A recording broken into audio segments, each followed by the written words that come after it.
Assalamualaikum warahmatullahi wabarakatuh. Saya Yoga Persetio dari kelas 6B1. Di sini saya ingin menjelaskan materi tentang gotong royong dengan menggunakan metode ceramah. Assalamualaikum anak-anak. Bagaimana kabarnya?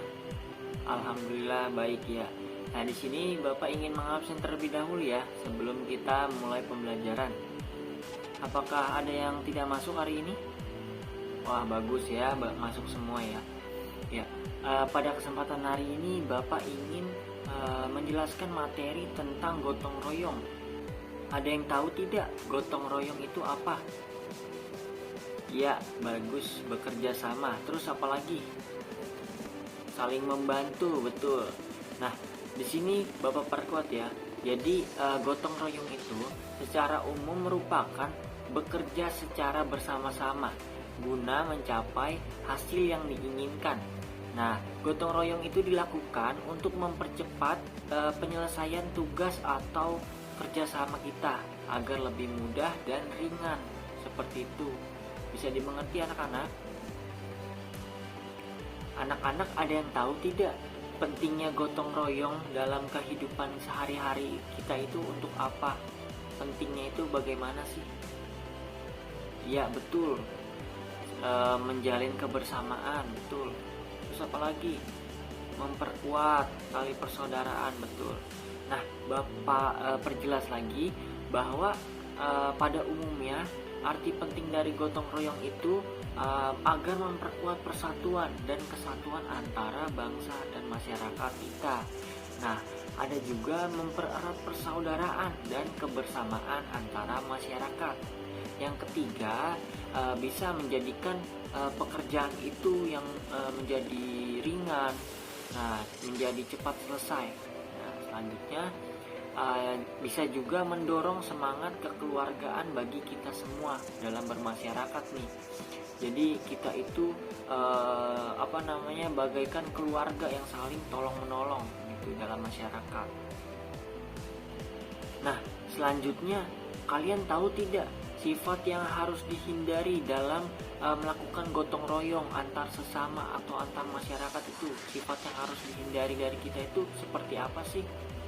Ada yang tahu tidak? Tidak tahu? Ya dah, Bapak jelaskan ya.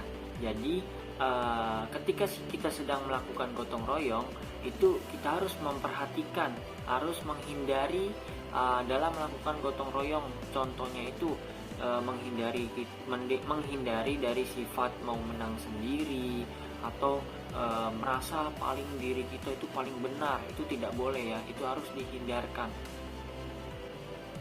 Nah, anak-anak, selanjutnya dalam gotong royong itu terdapat beberapa unsur. Nah, yang pertama itu ada unsur kebersamaan. Kalian tahu tidak artinya unsur kebersamaan itu seperti apa? Berkumpul, ya betul, bisa ya berkumpul. Apalagi kebersamaan? Ayo, apalagi? Gotong royong, iya betul, gotong royong. Ya, jadi di dalam gotong royong itu terdapat kebersamaan. Nah, Bapak jelaskan ya. Nah, jadi kegiatan bersamaan itu kegiatan yang dilakukan dengan cara bergotong royong, tentu membutuhkan rasa kebersamaan yang tinggi. Nah, dalam gotong royong ini akan dilakukan oleh beberapa orang dengan begitu rasa kebersamaan menjadi pekerjaan itu bisa lebih cepat selesai gitu ya. Nah, yang kedua itu ada unsur kerjasama. Nah, saat kita melakukan gotong royong tentu akan perlu adanya kerjasama yang baik agar terciptanya suatu gotong royong yang baik gitu dalam masyarakat kita gitu kan. Nah, jadi dengan adanya kerjasama yang baik, teman-teman atau masyarakat itu bisa membagi tugas dengan tepat sehingga pekerjaan lebih mudah atau lebih ringan, lebih cepat selesai gitu kan. Lebih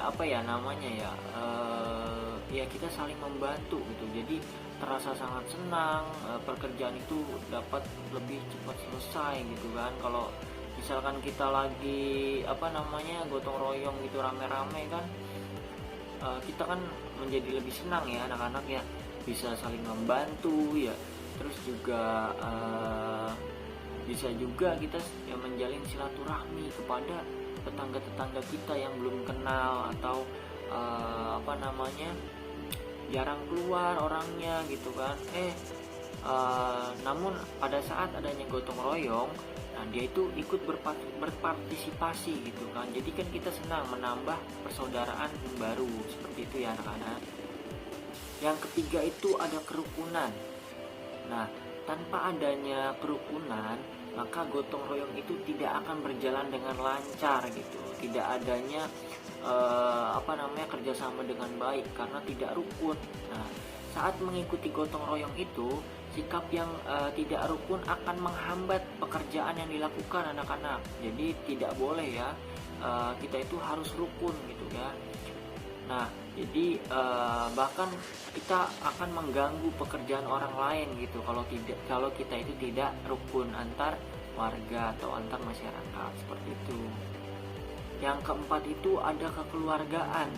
Nah, jadi seperti yang Bapak sebutkan tadi ya, kerukunan itu akan berdampak munculnya kekeluargaan.